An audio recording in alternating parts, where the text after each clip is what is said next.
상춘곡 강의 시작할게요. 제목부터 설명하면 상이라고 하는 것은 즐기다, 감상하다 이런 뜻이고, 추는 봄 이런 뜻이고, 곡은 노래예요. 그래서 제목의 의미가 봄 경치 또는 봄의 느낌을 즐기는 노래 이렇게 되는 거고, 이 제목의 의미가 이 작품의 주제입니다. 이 작품의 주제야, 주제. 그래서 문학은 항상 주제를 잘 봐야 되는 거고, 이 노래는 총 3사인데 처음부터 거의 끝부분까지 즐거움, 기쁨의 정서가 주정서라는 것을 기억하시면서 해석하시는 게 가장 좋습니다. 자, 상춘곡은 최초의 가사예요. 최초라는 것, 최초는 다른 어려운 말로 효시라는 말을 쓰기도 해. 효사라고 썼네. 다른 어려운 말로 효시라고 합니다. 그래서 기억하시고요. 이제 현대 해석할게요. 홍진에 묻힌 분내. 자, 분내 이거 뭐냐? 여러분들아 이런 말이야. 그래서 홍진은 세상 또는 속세란 뜻이야. 세상에서 사는, 묻힌이 사느냐. 여러분들아, 이 나의, 나의 생활이, 인생이 어떠해 보이니? 가 이렇게 질문하고 있어. 근데 이 뭐뭐고는 사실은 질문이라기보다는 설의법을 썼는데 의문형 형식으로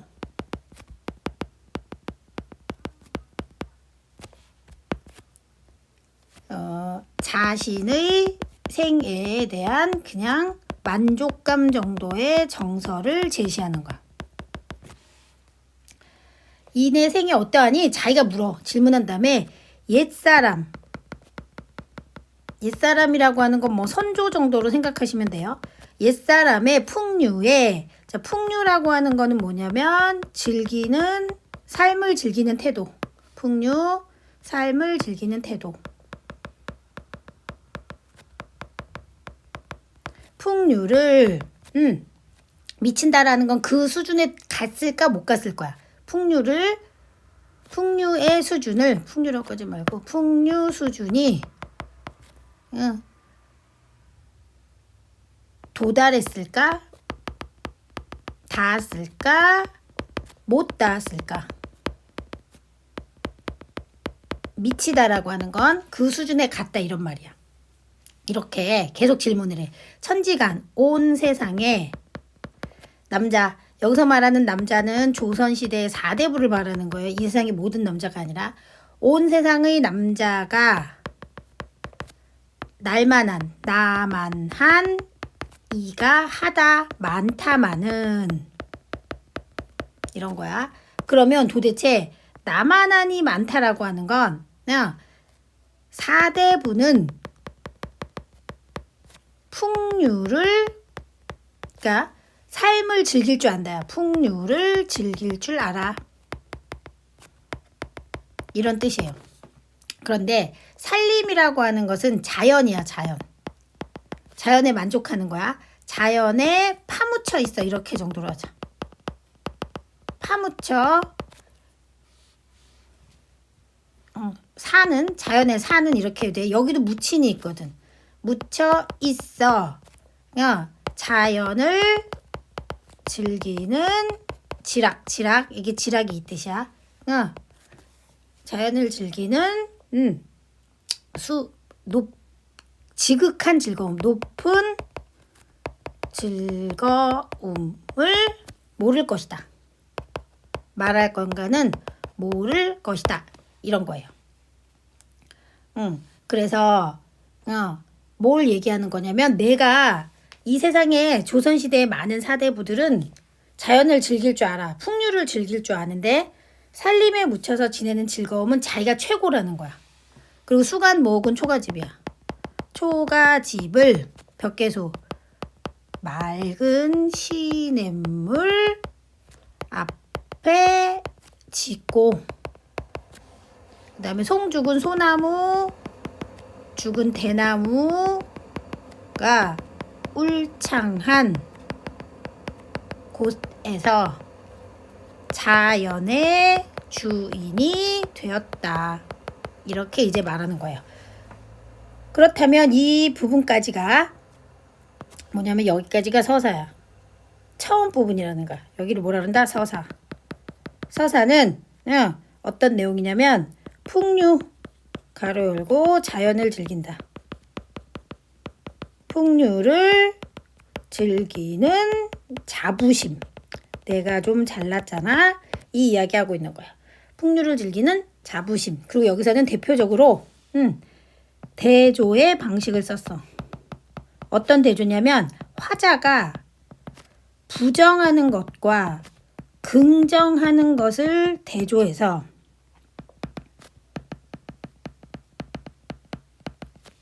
화자가 추구하는 가치를 강조하는 방법을 쓴 거지.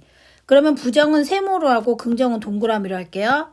홍진 부정, 살림 긍정.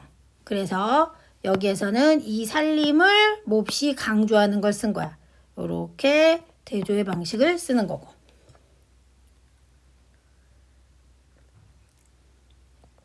이렇게 지금 대조의 방식을 쓰고 있습니다. 자, 그런 다음에 이제 볼게요. 두 번째.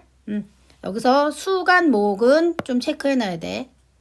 수간 모옥은 초가집이라는 뜻인데 이 초가집에서 이제 시작하는 거야. 공간의 이동이 일어나거든. 그 다음에 엊그제 겨울이 지나서 새봄이 돌아왔으니까 이건 시간의 흐름이 생긴 거죠. 또는 시간의 흐름이 도기도 하고 계절의 변화라는 말을 합니다. 엊그제 겨울이 지나서 새봄이 돌아오니 도화는 복숭아꽃이에요. 행화는 살구꽃. 복숭아꽃, 살구꽃이 해질 무렵 피어 있는 것이 보이고야.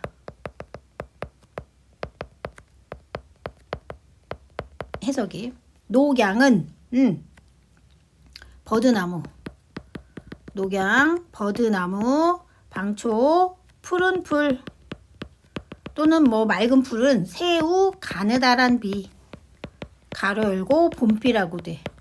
가는 비가 내리는 중에 푸르게 보이는구나. 푸르구나.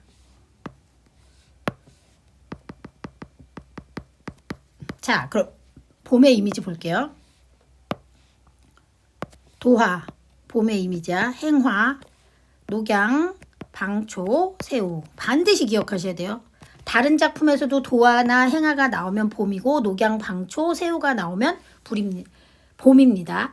이 정도 한자어는 당시 조선시대 사람들한테는 한자어가 아니에요. 그냥 일상 언어야. 그래서 이게 한자어가 여러분들이 느끼시기에 되게 많다지만 그렇게 많은 건 아니야. 요 두 줄, 이 행을 어떻게 말하냐면 일단 대꾸법을 썼어.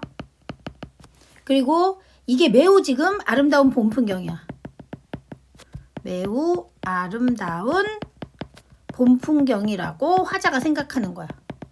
그리고 색채 이미지가 있고, 그쵸?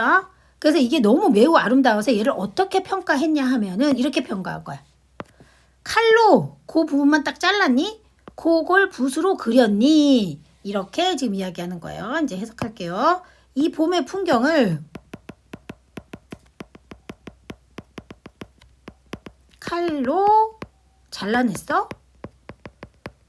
잘라냈냐? 칼로 잘라냈나요? 붓으로 그려냈니? 너무 아름다워 이런 거야. 조물주의 조화신공 조물주가 물물 자연물 또는 봄의 풍경 다 되지. 풍경마다 야단스럽게도 아름답게 했구나. 야단스럽게 아름답게 만들었다. 그러니까 매우 아름답다야. 이 두 줄, 칼로 말아낸가 붓으로 그려낸가 조화신 공이 물물마다 헌사롭다라고 하는 이 행은 조물주가 봄의 풍경을 아주 아름답게 만들었구나라고 말하는 거예요.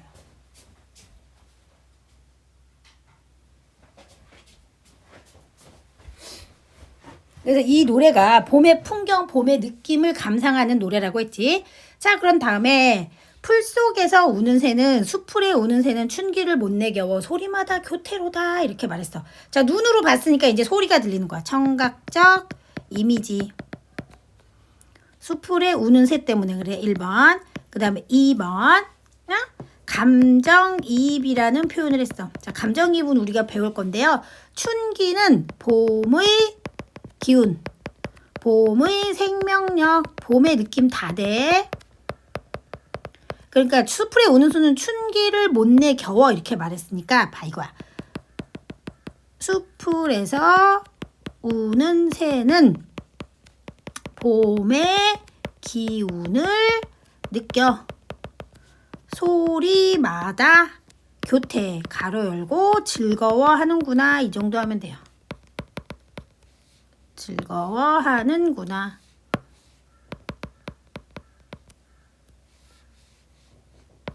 교태구나. 이렇게. 그래서 이 감정이입이라고 하는 걸 조금만 더 설명하면 화자와 새의 감정이 어떻게 일치하는가. 봄이 즐거워. 이렇게 일치한다는 거야. 그래서 무라일체. 무라일체 뜻 되게 중요합니다. 자주자주 나오는 거예요. 무라일체. 무라일체니까 자연과 여기서 자연은 누구야? 새. 나 화자야. 하나가 되니 즐거움이 다르지 않구나.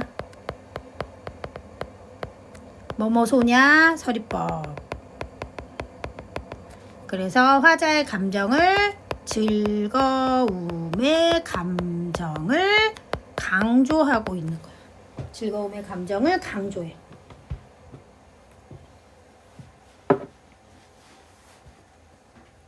자, 여기까지 다 쓰셨죠? 즐거움의 감정을 강조합니다. 그런 다음에 이제 어떻게 하냐면 12는 살인문이에요. 초가집이니까 살인문이 있는 거야. 초가집. 살인문을 걸어보고 살인문에서 걸어보고 살인문에서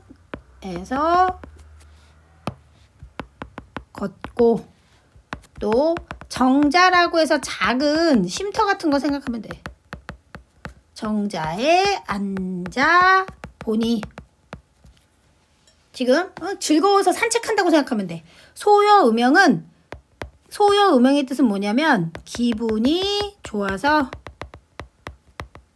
노래를 흥얼거린다. 또는 뭐 시야. 노래를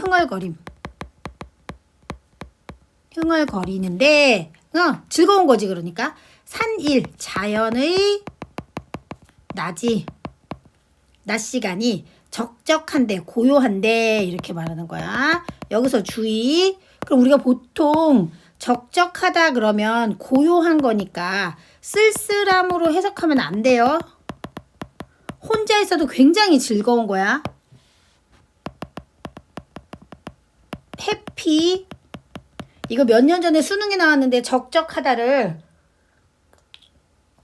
혼자 있어서 쓸쓸하다로 해석한 거를 많은 친구들이 답으로 골랐어. 안 돼. 한중진미. 한가로운 여유의 참 즐거움을 알 사람이 없어 혼자로다. 자, 이것도 혼자로다도 이 적적과 똑같이 쓸쓸함 아니라 혼자도 즐겁다. 알겠나요? 이렇게 해서 여기까지가 뭐냐 하면 서사 1이야. 본사 1. 바로 뭐냐 하면은 정자에서의 즐거움. 보는 봄 풍경. 이렇게 가시면 됩니다. 이봐 이웃들아 여보세요 이웃님들. 자 이렇게 말했을 때 이웃님들 이렇게 이웃님들 이걸 뭐라 하냐면 부르는 말. 청자를 설정했다 이렇게 말해. 봄 자연 풍경. 봄 자연 구경 가시죠. 뭔 말이야? 지금 청유 부탁하는 거야. 그렇지만 뭐야 해도 그만 안 해도 그만이지. 이거 즐거우니까 같이 할까요? 뭐 이 정도예요. 그래서 답청. 답청은 뭐냐면 봄에 단단해진 논이나 밭을 밟는 놀이야.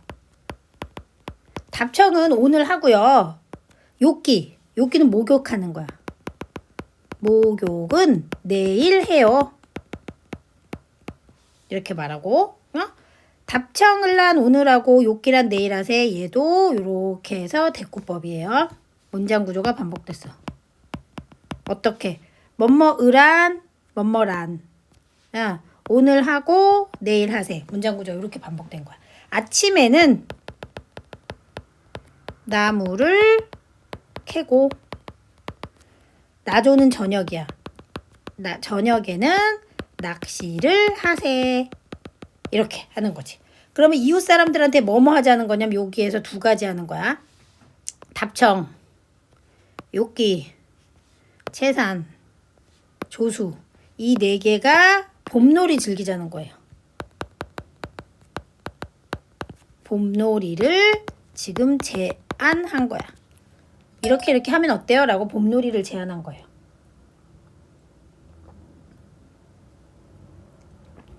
그리고 얘도 별도로 대꾸법. 문장 구조가 반복됐어. 그러면 답청, 욕기, 채산, 조수는 봄의 즐거움을 말해. 그런 다음에 이제 막 괴서 괴어놓은 받쳐놓은 이런 뜻이라고 생각하면 돼. 받쳐 익은 술을. 갈건이라고 하는 거는 있잖아. 구멍이 숭숭 뚫린 모자야. 머리에 쓰던 남성이 쓰는 모자 같은 거예요. 구멍이 뽕뽕 뚫렸어. 갈건으로 받쳐 놓고. 이 말은 무슨 말이냐면 술이 이제 건더기가 있는 술이야. 막걸리 같은 거 보면 쌀로 만들기 때문에. 그러니까 그 술을 먹을 때 식혜 생각하면 돼. 여러분들 식혜 먹을 때 식혜 그 달달한 단물이 있고 그 밑에 밥알이 있잖아요. 근데 식혜는 단물이랑 밥알을 같이 먹는 거고 막걸리는 술밥이라 그래서 술만 먹어야 되니까 술을 만드는 그 원료를 바구니 같은 데다 이렇게 걸러내는 건데 이때 말하는 갈건은 바로 뭘 말하냐면 소박한 화자의 태도를 말하는 거야. 왜 이게 소박한 화자의 태도냐면 그냥 있는 술을 편안하게 먹겠다라는 그런 말이거든. 비싼 술 아니라. 그리고 가사 문학에서 이렇게 술이 나오면 술은 풍류, 즐거움 이런 정서구나 라는 것도 함께 기억하시면 돼요. 그래서 받쳐놓고 꽃나무에 가지를 꺾어서 술 여기 들어가는 말이야. 여기 나오는 건 술 한 잔마다 세면서 숫자를 세면서 먹으리라. 즐기고 있는 거야. 이렇게 이제 먹고 있는데 화풍 봄바람이 문득 건듯은 문득 불어서 녹수 깨끗하고 맑은 물을 건너온 거예요. 그러니까 이건 바로 무슨 말이야?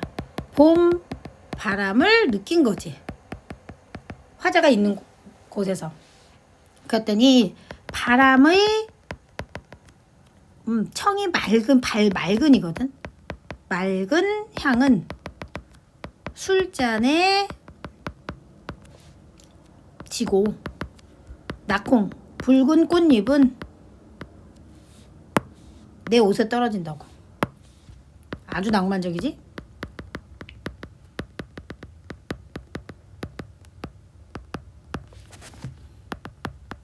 바람이 불어서 이렇게 된 거야. 자, 이게 원인이어서, 이 바람이 원인이어서 이런 낭만적인 결과가 생긴 거예요. 봄을 아주 즐기고 있는 거야. 이렇게 이제 술 한잔 먹으면서 바람은 술잔에 치고 꽃잎은 내 옷에 떨어진다. 이런데 준중은 술동이가 비면은 나에게 말하여라. 그렇지. 술 먹다가 빠지면 안 되니까. 소동은 심부름하는 아이야. 심부름하는 아이에게 주가는 술집이라고 하면 돼. 술집에 술이 있는지 묻고 이렇게 되는 거예요. 자, 이것도 다 풍류적인 삶이지. 이게 막 알코올 중독자 이러면 안 돼. 자연을 지금 즐기고 있는 거야. 그래서 어른은 막대기를 잡아. 여기서 어른은 화자라고 생각하면 돼. 화자는 막대 일종의 지팡이야. 지팡이를 짚고 아이는 소동이에요. 심부름하는 아이야. 이때 신분사회야. 그래서 어른이 신분이 높으면 아이 막 부려먹어도 돼. 아이는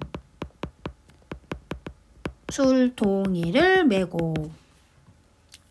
그래서 미음 완보 이거 뜻이 뭐냐면 저 위에 있었던 소여 음연과 같은 뜻이에요. 미음 흥얼흥얼거리며 시냇가에 또 혼자 앉았어요. 혼자 쓸쓸하면 아니라 그랬지. 시냇가에 혼자 앉았어. 자, 그러면 세 번째 장소가 어디냐면 시냇가에 지금 있는 거야. 이런 걸 우리가 공간의 이동이라 그래. 어디서부터 시작했냐면 자, 수간목에서 그 다음에 어디 갔냐면 여기에 여기 정자에 갔어. 수간목에 있다가 정자로 갔다가 정자에서 다시 이제 시냇가로 이렇게 이동을 한 거예요. 그래서 이런 걸 공간의 이동이라 그래. 명사는 맑은 모래라고 말하는 거야. 모래. 모래가 재워온 깨끗한 물에 술잔을 술을 부어서 들고 흐르는 물을 바라보니 이렇게 되는 거지. 흐르는 물을 바라보니. 자, 그럼 여기서 시냇가에 혼자 앉아까지니까 여기 정자까지 간 게 본사이야. 시냇가에서 정자에서 본사이에서는 술을 마시며 풍류를 즐겨. 자, 이렇게 되고 대꾸법 많이 썼어요. 그런 다음에 청류를 굽어보니 바라보니까 어떻게 되지? 물에 떠오는 것이 복숭아 꽃이로구나. 자, 이 복숭아 꽃이나 무릉도원이라고 말하는 건 뭐라고 말하냐면 신선사상이라는 게 나와. 자, 신선사상은 도교적인 사상이고 늙지도 않고 죽지도 않는 그런 곳이라는 거야. 이상적 공간이야. 그런데 거기에 복숭아꽃이 그렇게 많았다는 전설이 있어요. 그래서 도화나 무릉이 나오면 당시 조선시대 사람들이 꿈꾸는 이상세계라고 생각하면 돼. 무릉이 가깝구나. 무릉이 가깝구나. 복숭아꽃이 나와서 그래. 저기 산이 그곳 무릉인가? 이렇게 이제 생각하는 거지. 그 다음에 여기까지가 바로 뭐냐면 시냇가에서의 풍류를 즐김이야. 본사 3이라고 봐도 돼요. 송간, 소나무 사이 좁은 길로, 세로가 좁은 길이야. 소나무 사이 좁은 길에서 두견하는 진달래꽃이거든. 진달래꽃을 붙들고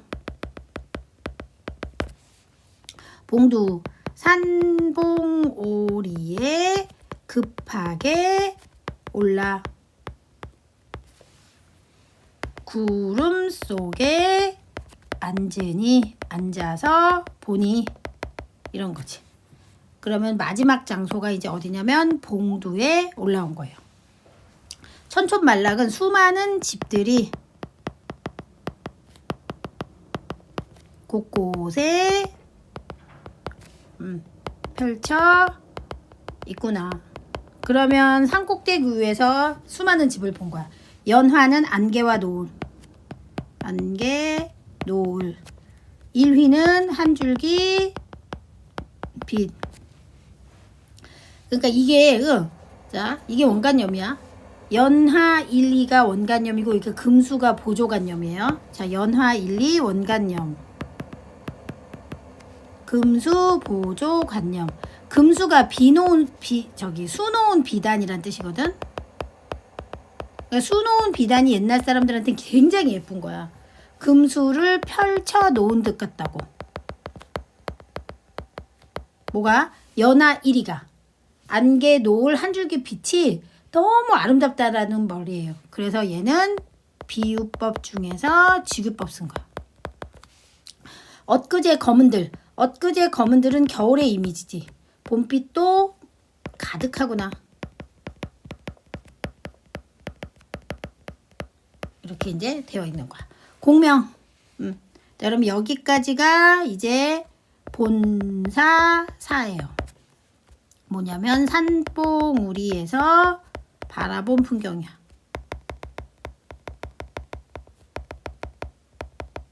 공명은 있잖아. 이름을 널리 떨치는 거야. 이름을 세상에 알리는 거. 유명해지는 거지. 나를 꺼리고 부귀 재산도 나를 꺼리니. 이건 내가 화자가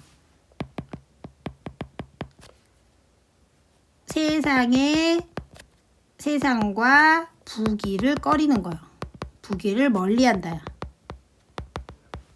그런데 마치 공명이 나를 꺼리고 부귀도 나를 꺼리는 것처럼 말해서 이걸 뭐라 하냐면 주객전도라는 말을 써.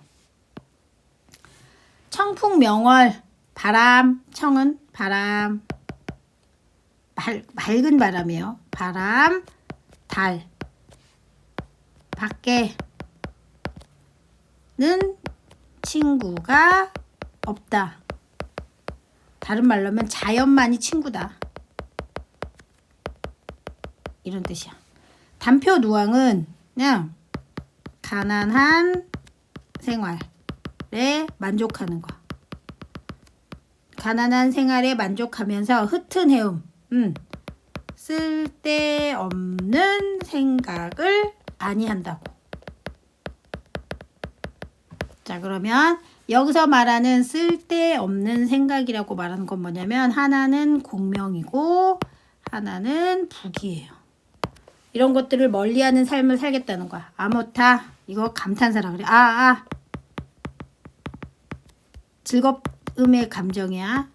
백년행락 인간의 백년의 즐거움이 인간의 삶이 또는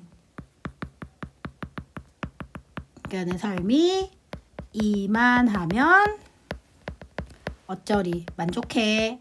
이렇게 말하는 거예요. 그래서 마지막 이 부분이 결사야. 결사는 안빈낙도를 추구하는 삶을 강조하는 걸로 이 마무리가 끝나는 거예요.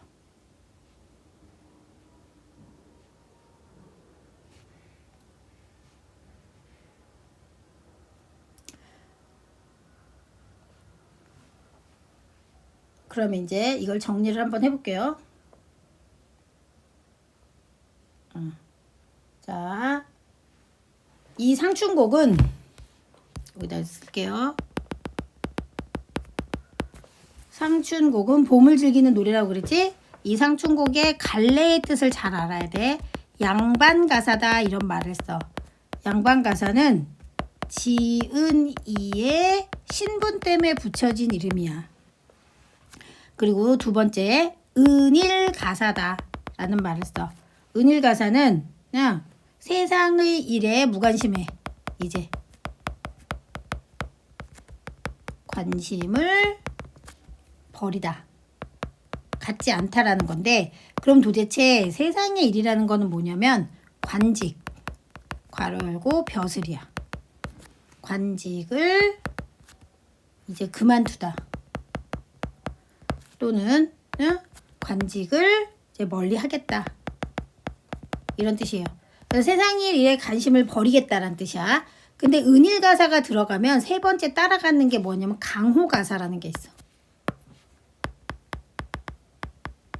은일가사, 강호가사는 같이 따라다녀요. 강호가사는 자연을 즐기는 노래라는 뜻이야. 그 다음에 양반가사에 따라다니는 전격가사라는 게 있어. 전격가사는 가사의 맨 끝행, 맨 끝, 얘를 이름 뭐라 그러면 낙구라고 불러. 맨 끝에 글자 수가 3, 5, 4, 3의 글자 수야. 를 지키는 거야.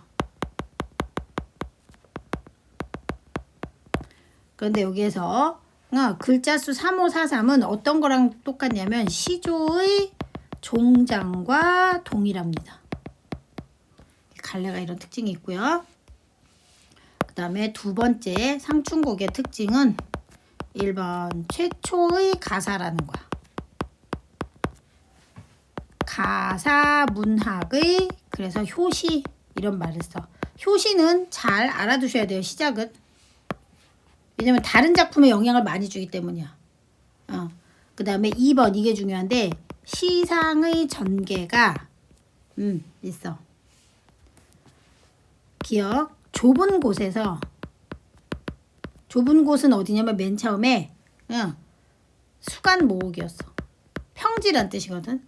좁은 곳에서 점점 넓은 곳으로 옮겨간다는 거야. 그럼 이 좁은 곳은 어떤 의미냐면 세상이야, 속세야, 홍진이야 라는 의미를 갖고 있고, 넓은 곳은 자연에 깊이 들어감, 자연 속으로, 이런 뜻을 갖고 있어요. 세상과 멀어지고, 이건 무슨 말이냐면 세상과 멀어지고 자연과는 가까워짐 이라는 문제의 의미로 많이 나옵니다. 또 세 번째 기억 니은. 그 다음에 공간의 이동에 따라서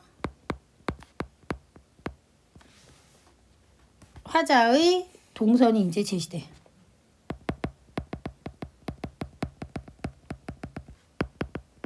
자, 어떻게 되냐면 맨 처음에 수간 모으기였어요.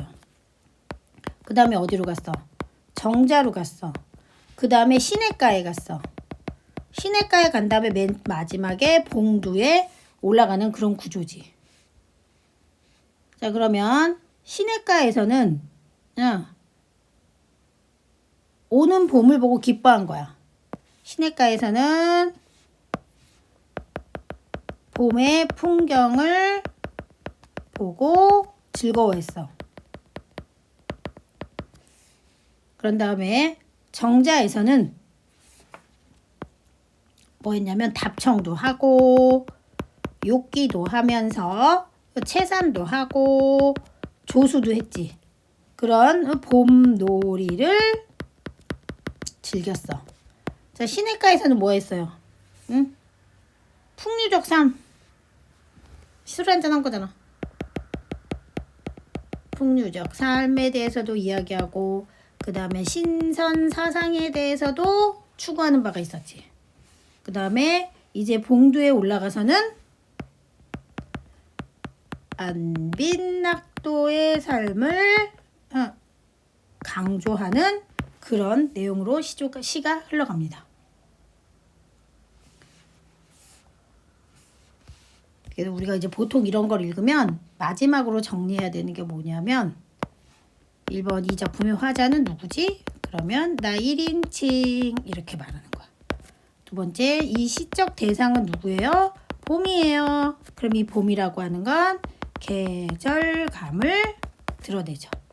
3번 화자의 태도는 어땠나요? 화자의 태도는 즐거워요. 그 다음에 화자는 또 비판도 조금 있어. 뭘 비판하냐면 세상 사람들 비판해. 많이는 안 해. 그 다음에 네 번째 화자의 정서가 있어. 정서는 만족감이 있고 의지적이야. 이 의지는 뭐냐면 부귀와 공명을 멀리한다. 안빈낙도를 추구한다 라고 말하는 거고 5번 보통 볼 때 화자의 정서는 봄 풍경을 즐김. 그 다음에 두 번째 이게 중요하게 한 거에 안빈낙도를 추구한다. 공명을 멀리한다는 말이에요. 안빈낙도를 추구해. 이 안빈낙도를 추구하는 걸 다른 어려운 말로 뭐라 하면 무라 일체 자연과 내가 하나 되지 라는 말을 해. 그런 다음에 이 가사는 보통 상충곡의 구조를 이야기하면 서사, 그 다음에 본사, 그 다음에 결사 이렇게 이야기하죠. 서사에서는 자연을 즐기는 풍류에 대한 자부심이 제시됐어. 그 다음에 본사는 공간의 이동에 따라서 시상을 전개했죠. 그래서 어디서 시작했냐면 수간, 목에서 시작해서 정자에서 시냇가에서 마지막으로 봉두로 이렇게 갑니다. 그 다음에 결사에서는 안빈낙도를 추구하는 삶에 대해서 이야기하는 그냥 3단 구성을 이야기하는 거예요. 요 이제 부분은 우리 송민곡 할 때 가사하고 시조 한 번 더 정리해 줄 거야. 자, 수고하셨어요.